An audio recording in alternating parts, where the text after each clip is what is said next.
Assalamu alaikum everyone, welcome back to another video. This is Malia Bhatt from Career Gurus.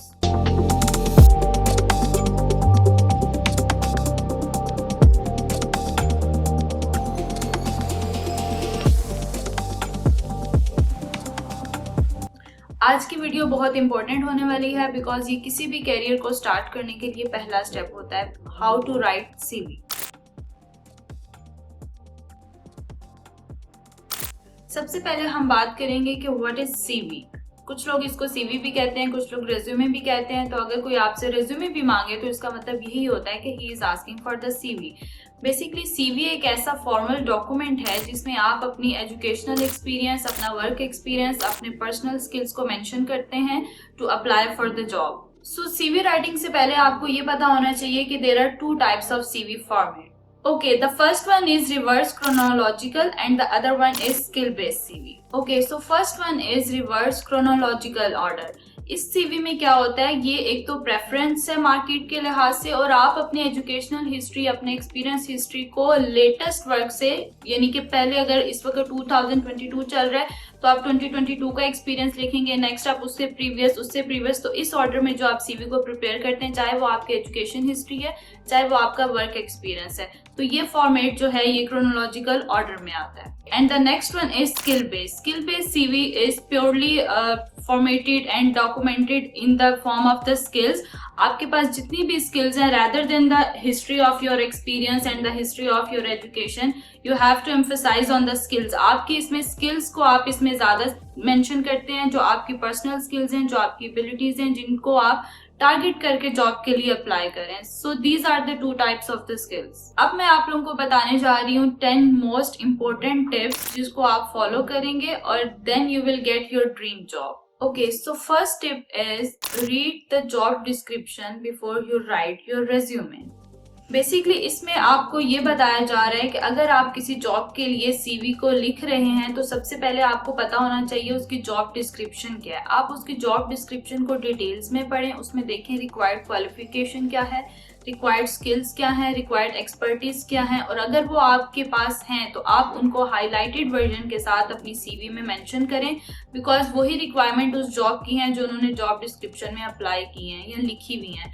सो आप लोग सबसे पहले इसी को पढ़ेंगे डिटेल में। जॉब डिस्क्रिप्शन पढ़े बगैर टाइटल देखे साथ आपने अप्लाई नहीं करना, बिकॉज उसके मुताबिक ही फिर आप सीवी को राइट कर सकते हैं कि मैंने इस जॉब के लिए अप्लाई करना है और इसके लिए ये रिक्वायरमेंट होती है क्वालिफिकेशन की और ये रिक्वायरमेंट होती है स्किल्स की, और उन कीवर्ड्स को आपने फिर अपनी सीवी में यूज करना है। Okay, the second one is make a stand out CV header. So basically इसमें आपको ये बताया जा रहा है कि जो आपका सीवी का टॉप हेडर है उसमें आपका जो नाम है, एक तो वो कैपिटलाइज होना चाहिए, उसको मोस्ट प्रोमिनेंट नजर आना चाहिए हेडर में। सेकेंड वन, आपकी जो डेजिग्नेशन है लास्ट जॉब की, for example if you are a project manager, if you are a team leader, whatever, वो आपने अपने नाम के साथ मेंशन करनी है।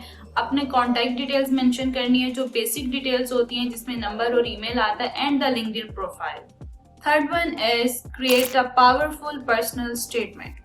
सो बेसिकली इसमें आप जो अपनी पर्सनल प्रोफाइल, कुछ लोग समरी लिखते हैं, कुछ लोग ओवरव्यू लिखते हैं, कुछ लोग ऑब्जेक्टिव लिखते हैं, ये जो सब हेडिंग्स आती हैं आपके नाम के नीचे जिसे पर्सनल प्रोफाइल स्टेटमेंट भी कहते हैं, इसको आपने कैसे लिखना है। बेसिकली इसमें आप अपनी जो what we are offering to them as a professional, और आप जो उस जॉब में अगर जाएंगे तो आपकी पर्सनल ऐसी कौन सी एबिलिटीज या स्किल्स हैं जो उनकी कंपनी के लिए बेनिफिट हैं, या आपकी कौन सी ऐसी स्किल्स हैं अदर देन टेक्निकल स्किल्स या अदर देन जो जॉब के लिए रिक्वायरमेंट है, आपको जो चाहिए, जो आप कंपनी को बताना चाह रहे हैं अपने बारे में कि how you are motivated to get this job, और आप इसमें क्या जो है कंट्रीब्यूट कर सकते हैं, वो पूरा आपका जो पर्सनल स्टेटमेंट है वो उस जॉब के रेफरेंस को रखते हुए और आपकी बाकी सीवी, बाकी जितनी भी आपने सीवी में स्किल्स वगैरह लिखी हुई हैं उसकी समरी होनी चाहिए, ना कि आप उसको बिल्कुल एक रैंडम पर्सनल स्टेटमेंट लिखें। इट शुड बी प्रोफेशनल और वो जॉब रिलेटेड ही होनी चाहिए जिसके लिए आप अप्लाई करने जा रहे हैं, या जो भी आपका पास्ट एक्सपीरियंस है उससे related. The fourth one is use bullets points. इसमें बेसिकली आप अगर अपने वर्क हिस्ट्री को भी लिख रहे हैं, या आप अपनी स्किल्स को लिख रहे हैं, या आप अपने पास्ट एक्सपीरियंस को लिख रहे हैं, तो आप बुलेट पॉइंट्स में अपनी इंफॉर्मेशन को लिखें, बिकॉज वो इजी टू रीड है और एक हायरिंग मैनेजर के लिए आपकी सीवी को इनिशियली शॉर्टलिस्ट करना या स्कैन करने में हेल्पफुल रहता है। तो इंस्टेड कि आप पैराग्राफ में अपनी सारी हिस्ट्री लिखें या अपनी क्वालिफिकेशन लिखें, आप बुलेट पॉइंट में उसको हाईलाइट करके लिखें जिसको आप बताना चाह रहे हैं या जो उसकी रिक्वायरमेंट थी जॉब की। So bullet point must use. And the fifth one is include numbered achievements. So इसमें बेसिकली क्या है कि वैसे तो आप सीवी में बहुत सी अचीवमेंट लिख देते हैं कि मैंने ये भी किया, ये भी किया, ये भी किया, but achievement should be quantified. Like अगर आप मैनेजर हैं किसी कंपनी के, बिजनेस डेवलपमेंट मैनेजर हैं या किसी ऐसी पोजीशन पे हैं जिस पे आपने कंपनी के प्रॉफिट को मैक्सिमाइज किया है, तो आप उसको मेंशन कर सकते हैं कि 20 to 25%, यानी इन नंबर्स आप उसको मेंशन करेंगे कि कंपनी के प्रॉफिट को मैंने मैक्सिमाइज किया है। या अगर आप किसी अकाउंट्स की जॉब के लिए अप्लाई करें और आपने उनकी कॉस्टिंग में या उसके जो ऑपरेशनल कॉस्ट है उसको आपने रिड्यूस किया है, तो आप उसको भी नंबर्स में मेंशन कर सकते हैं कि मैंने इतने % कंपनी की ऑपरेशनल कॉस्ट को रिड्यूस किया। And the sixth one is use power words. So basically जब आप अपनी सीवी को लिख रहे हैं उसमें आप बेसिक इंग्लिश को और बेसिक वर्ड्स को थोड़ा सा अवॉइड करें और अपनी वोकैबुलरी को थोड़ा सा फॉर्मल करें और पावरफुल वर्ड्स उसमें इस्तेमाल करें, जैसे कि अकम्प्लिश हो गया, अचीव्ड हो गया, इस तरह की कुछ आप वर्ड्स को और भी बहुत सी वोकैबुलरी को आप सर्च करके अपने सेंटेंस को अच्छे तरीके से प्रेजेंट कर सकते हैं। And the seventh one is include additional sections. अब बेसिकली एडिशनल सेक्शंस जो हैं वो आपको हेल्प करते हैं अगर आपके पास कुछ उस जॉब से रिलेटेड एक्स्ट्रा सर्टिफिकेशंस हैं, कुछ आपने उसमें कुछ पब्लिकेशंस की हुई हैं, कुछ अवार्ड्स आपने विन किए हुए हैं, तो उस तरह के एक्स्ट्रा सेक्शंस जो हैं वो आपको क्या करते हैं, डिफरेंशिएट करते हैं बाकी सीवीज से कि आपके पास ये चीज़ें कुछ एक्स्ट्रा हैं जिसको आप एक एडिशनल सेक्शंस बना के उसमें आप पुट इन कर सकते हैं। And the eighth one is do not include your personal information. This is the biggest mistake the people do. Do not write your personal information like your marital status, like your date of birth, like your CNIC. आपके CV में इस तरह की information नहीं होनी चाहिए because ये बिल्कुल unnecessary है. So do not write these kind of informations while writing your CV. So the ninth one is use the right file format and the file name. File format जब आपकी CV complete हो चुकी है, कभी भी आप किसी को सीवी डॉक फाइल में या वर्ड की फाइल में सेंड मत करें बिकॉज आपकी फॉर्मेटिंग सारी अगले के पास गई है या नहीं गई वो डिस्टर्ब हो जाती है।